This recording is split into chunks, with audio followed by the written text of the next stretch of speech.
Hey, and welcome to the Short Stuff. I'm Josh, and that's Chuck, and we're flying solo today, and that's okay because we've got something to say. Mostly, this is Short Stuff. You really bailed on that one, didn't you? Yeah. This is about selling the Brooklyn Bridge, which I think I'd heard that this was a thing in history at some point, but big thanks to the New York Times, HowStuffWorks.com, and NYCWalks.com to bring us the story of George C. Parker, a man who sold the Brooklyn Bridge many times over, as well as some other notable New York places. You know, Yitzy would be okay with leaving that. Oh, man, Yitzy's going to become a regular part of the show, I think. So, yeah, George C. Parker was like a con man extraordinaire. Like, this guy, supposedly, at least he claimed to have sold the Brooklyn Bridge multiple times a week, every week for years. That's how good he was. Which is probably not true. No, that is almost certainly not true, but it is documented that he did successfully sell the Brooklyn Bridge to a number of suckers over the years. Like, it wasn't just a one-time thing. Just once would have made him a legend, but the fact that this guy did it over and over again is really something. Yeah, and apparently this used to be a thing, and not just the Brooklyn Bridge, but you were in a situation in the, sort of late-ish 1800s in New York City where you had millions of immigrants coming through Ellis Island who were hopeful. Many of them were poor, but not all of them, because you had to have some money to buy the Brooklyn Bridge. Sure. Although sometimes they sold these things for like not very much money, which is even sadder. So they were targets. They were sort of greenhorn targets, and some of them did have money though, and they would use, I think, like I guess scouts or something. What would you call that? Someone to kind of like informants. Yeah, informants at Ellis Island that could maybe be paid off to pass along information like, hey, this immigrant came in. They think America's the land of opportunity. They're really excited, and they got a little cash in their pocket. Right. So the whole jam was with Parker's Brooklyn Bridge scam was he would find one of these people, a well-heeled immigrant who just thought of America as the land of opportunity and thought that this was a golden opportunity. He would find them and show them, some sort of deed that said that he owned the Brooklyn Bridge and he wanted to unload it. So he would sell it to somebody and just basically tell them, like, it's not just owning the Brooklyn Bridge, which is amazing enough. You can charge a toll, and you could make your money back in like a month and then just get rich from there. And that was how apparently he actually attracted people. Yeah, and all this stuff is it's very easy in 2022 to say, well, why didn't they say, well, why aren't you doing this? Why aren't you making this money? Why aren't there tolls and things like that? And who knows the answer? I think it was just a different time period.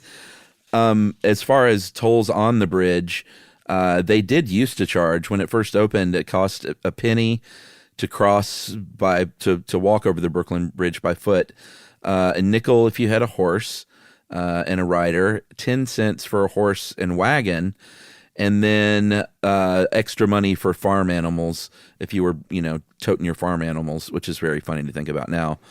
Across the Brooklyn Bridge. Yeah, it's pretty funny.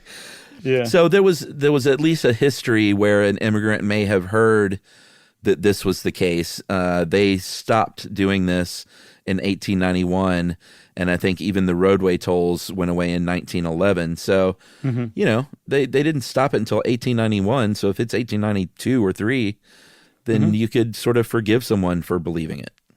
Yeah, plus they were still charging those roadway tolls for decades longer. So, yeah, I think the very presence of tolls on the Brooklyn Bridge made people think like, oh, okay, yeah, this is a thing. This guy owns this bridge. I'm going to take over this enterprise from him. Yeah, and another thing you have to think about is the Brooklyn Bridge is very large, and it would be very easy to walk someone up there and maybe even show them a toll booth without arousing suspicion, without getting caught, without, them necessarily thinking they needed to go over and verify anything with the toll bridge. Yeah, imagine also if you had an in with one of the toll booth operators, you could go introduce them as your employee, Yeah, I'm bringing in money hand over fist here. Right. The other thing about the Brooklyn Bridge, too, and like you said, people sold other stuff, monuments, plots of land and parks in New York City, basically anything you can imagine that they didn't own. But the Brooklyn Bridge in particular was like the scam because it was such a monument in America at the time of the turn of the 20th century. Like there was the Statue of Liberty and the Brooklyn Bridge. And that was like the two big symbols of America. So people wanted to own it as well. The idea of owning this huge symbol of America. I just got off the boat from Croatia and now I own one of two symbols of America. You could imagine how somebody would jump at that opportunity if they really thought that this guy was legit. Sure. And I think a lot of times he would just do it to make a few $100 at a time to some real greenhorn. But apparently, as legend has it, he got up to $50,000, which I did not fail to do the calculation. Did you happen to do that? Shamefully, no. I don't know why we didn't do that. Let's just say it's $10 million today. Yeah, it's a lot of money today. Yeah. I'll bet I'm right, too. Should we take a break? Yes, let's take a break and figure out how much that is. All right. If you want to know, then you're in luck. Just listen up to Josh and Chuck. Stuff you should know. Stuff you should know. Stuff you should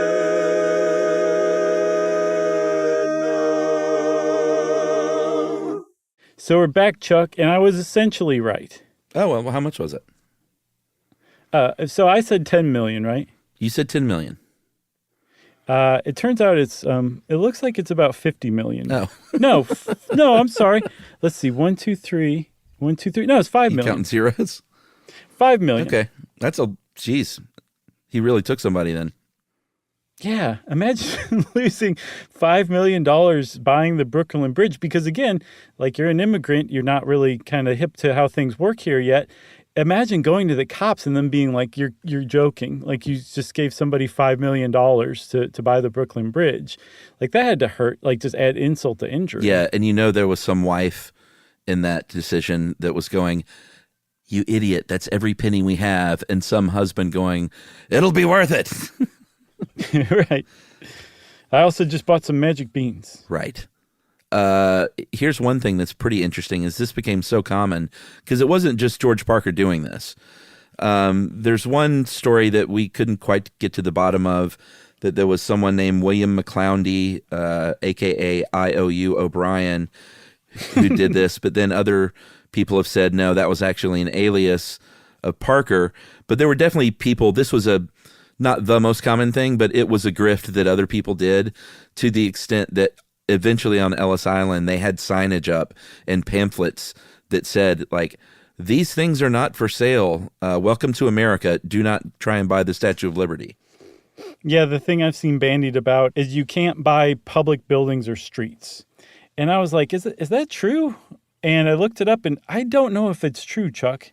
Well, what do you mean? But which one? Public buildings or streets?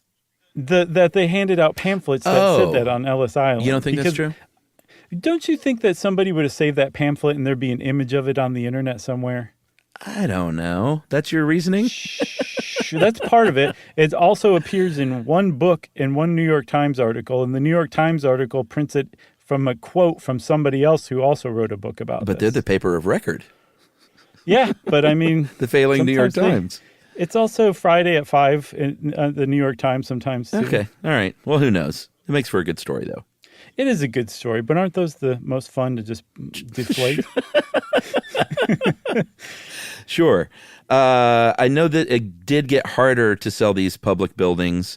I think they were trying to do that up through like the 1920s. But, people became a little more wise to this thing over the years.